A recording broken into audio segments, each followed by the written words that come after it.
Hello, everyone. Today, I have an amazing story for you.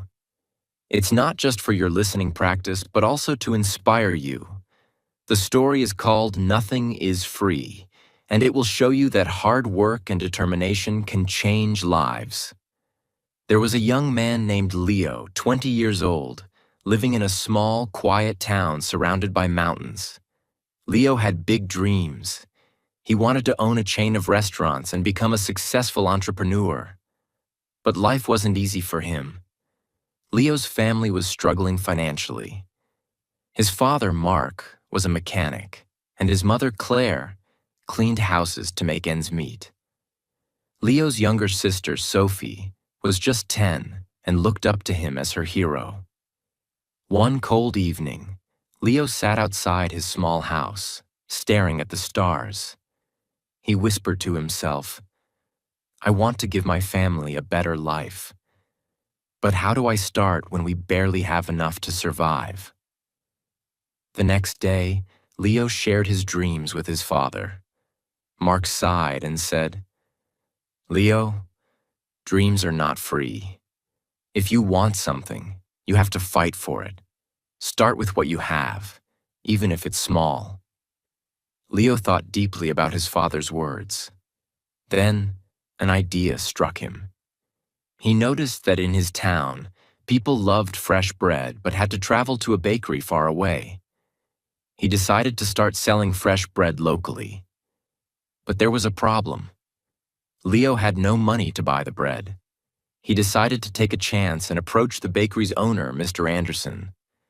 Leo walked miles to meet Mr. Anderson, a grumpy old man who rarely trusted anyone. With confidence, Leo said, "Mr. Anderson, I want to sell your bread in my town, but I don't have money to buy it up front. Can you trust me for 1 week? I will sell the bread, return your money, and keep a small profit." Mr. Anderson raised an eyebrow. "And why should I trust you, young man?" he asked. Leo replied firmly, "Because I am determined, and I will work hard to prove myself." After a long pause, Mr. Anderson said, "All right, I'll give you bread for 1 week. If you fail to pay me back, don't bother coming here again." Leo was thrilled.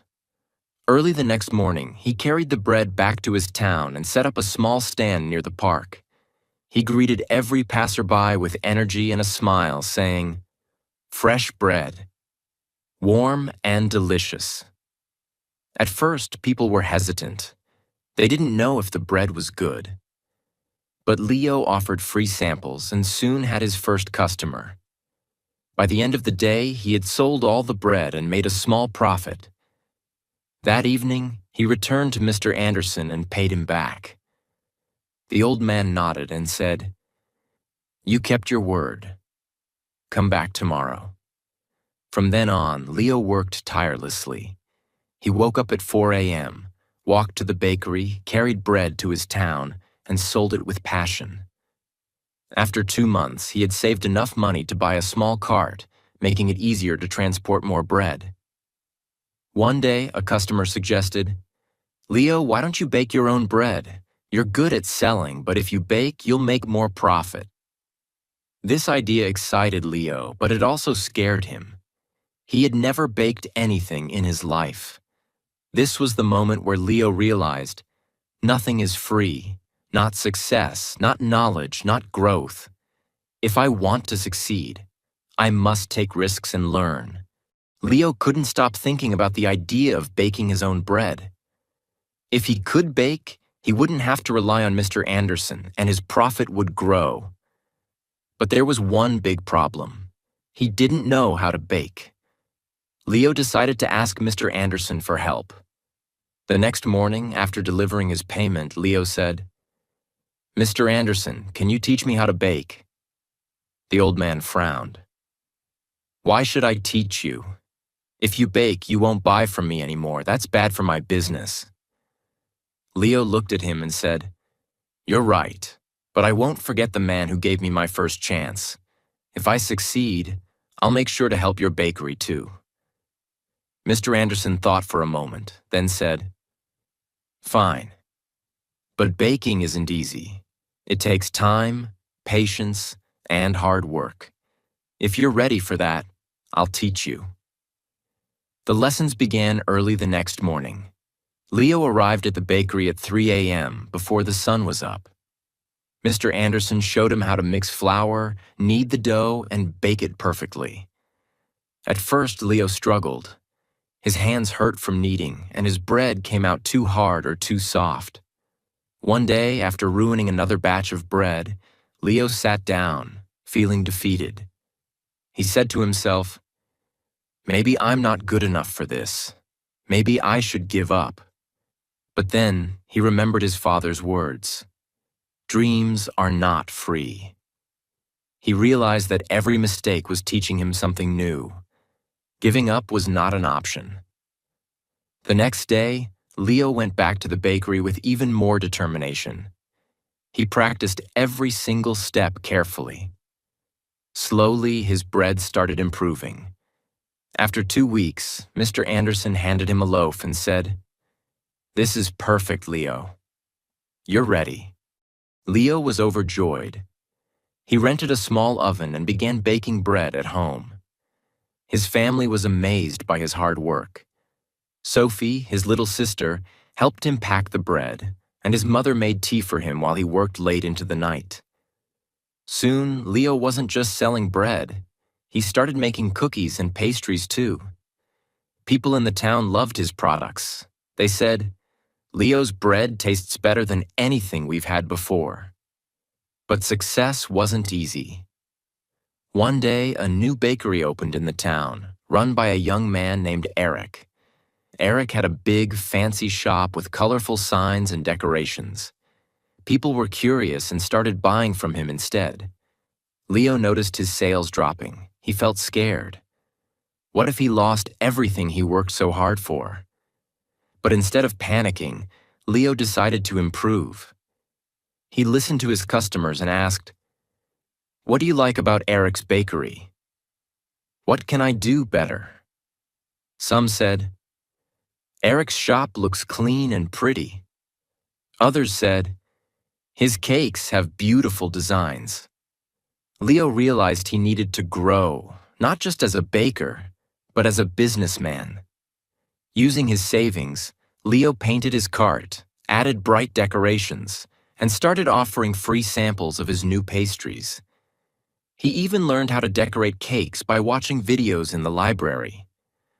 Slowly, customers returned to him. One evening, an elderly woman came to Leo and said, "I've seen many young men give up when times get hard, but you didn't. That's why we trust you." Her words filled Leo with pride. Months passed, and Leo's business grew. He saved enough money to rent a small shop. It wasn't as big as Eric's, but it was warm and welcoming. He named it Leo's Fresh Bakes. Every morning he woke up before sunrise, baked fresh bread, and opened his shop with a smile. His parents and sister helped him. Sophie, now 11, loved talking to customers, and Claire managed the accounts. But Leo knew this wasn't the end of his journey. He wanted to reach more people, make his family proud, and prove to himself that anything is possible with hard work. Leo's bakery, Leo's Fresh Bakes, was becoming the heart of the town. People loved his fresh bread, cakes, and pastries. Business was growing, and his family was proud of him. But life wasn't done testing Leo. One stormy night, as Leo was closing his shop, he noticed smoke coming from the bakery. He rushed inside and saw that a small fire had started near the oven.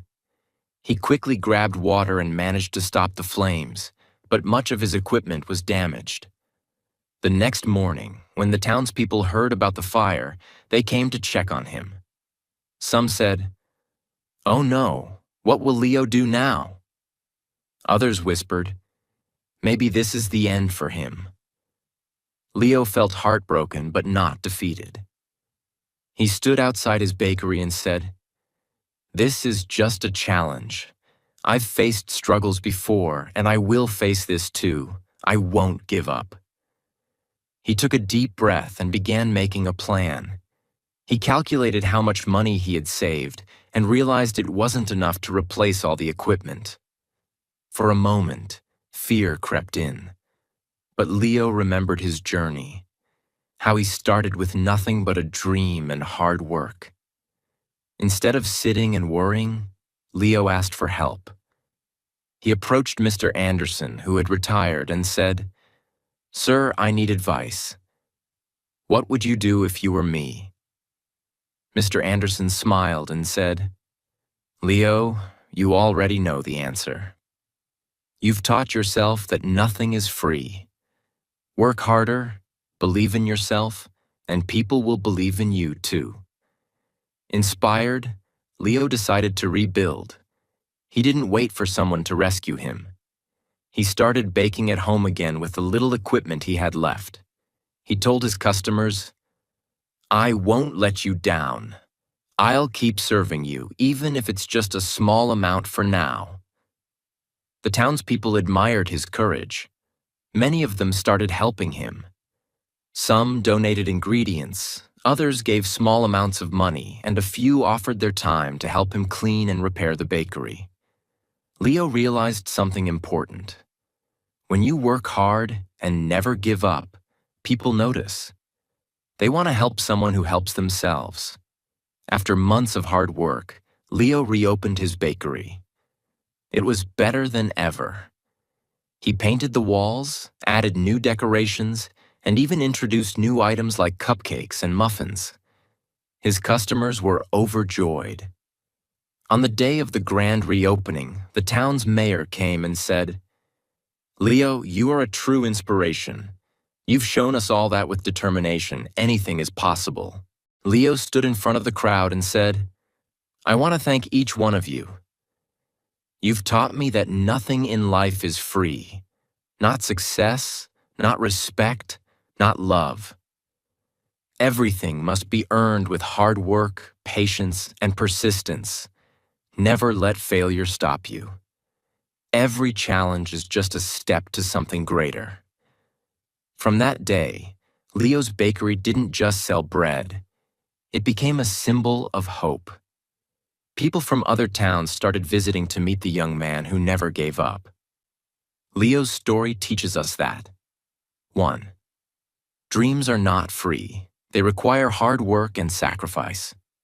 2. Failure is not the end. It's a chance to learn and grow stronger. 3. Help yourself first. When people see your effort, they will support you. 4. Never give up. The darkest moments are often just before success. Leo didn't just build a bakery. He built a life full of purpose, respect, and pride. And so can you. Whatever your dream is, don't stop chasing it. Remember, nothing is free, but everything is possible.